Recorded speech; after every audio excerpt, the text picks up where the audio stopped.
তো বিয়ের জন্য সবকিছু রেডি হয়ে গেছে, শ্রেয়াদিও রেডি হয়ে গেছে, একবার দেখা করে গেলাম আমরা এখন। তো এখন আমরা চলে যাবো আকাশ।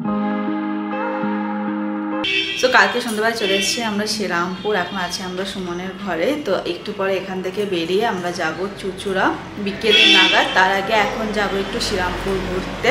শ্রীরামপুরের রাজবাড়ি যাওয়ার একটু ইচ্ছে আছে, জানি না খোলা পাবো কি পাবো না। সুদীপও রেডি হয়ে গেছে, সুমন রেডি হচ্ছে, হয়ে গেলেই আমরা সবাই বেরোবো।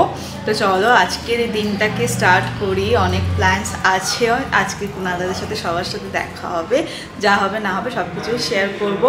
কন্টিনিউ ব্লগ করতে পারছি না, কারণ এক তো সাথে অনেক লাগেজ আছে, সাথে অনেকজনের সাথে দেখা হচ্ছে না। সবসময় ক্যামেরা অন করাটা একটু আমার পক্ষে কঠিন, কারণ ক্যামেরাটা ব্যাগে থাকে ফোন দিয়ে। তো যাই হোক, অনেক কিছু মিলিয়ে ঝুলিয়ে বাট এই কটা দিন যতটা পারবো তোমাদের সাথে শেয়ার করবো।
ফাইনালি আমাদের রাজবাড়ি ঘোরা হয়ে গেছে। এখানে একটু টাইম রেস্ট্রিকশনস আছে, তো বেশিক্ষণ থাকা যায় না। আমরা এর আগেও এসেছিলাম, বাট এসছি যখন আরেকবার দেখে গেলাম। কি হলো, কেমন হলো? ভালোই হলো। টাকা চাই, টাকা দিলে থাকতে হতো। হ্যাঁ, স্টে করা যায় না কি বলতো, কিন্তু এখানে প্রি ওয়েডিং শ্যুট করতে পারো, মানে শ্যুট করা যায়। ওই জন্য আগে থেকে মেবি ভাড়া টাড়া নিতে হয়। তো যাই হোক, এখানে আমাদের ঘোরা হয়ে গেল, এবার হয়তো কোথাও লাঞ্চ করতে যাবো।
শ্রীরামপুর থেকে আমরা বেরিয়ে যাচ্ছি।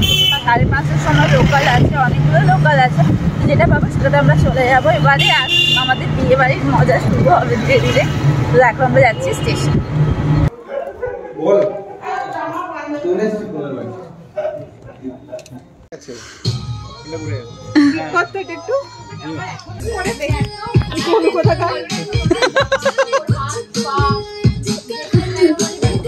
তো বিয়ের জন্য সবকিছু রেডি হয়ে গেছে, শ্রেয়াদিও রেডি হয়ে গেছে, একবার দেখা করে গেলাম আমরা এখন। তো এখন আমরা চলে যাবো আকাশদার বাড়ি, কালকে সকালে দেখা হবে। ঠিক, হ্যাঁ একদম একদম। তো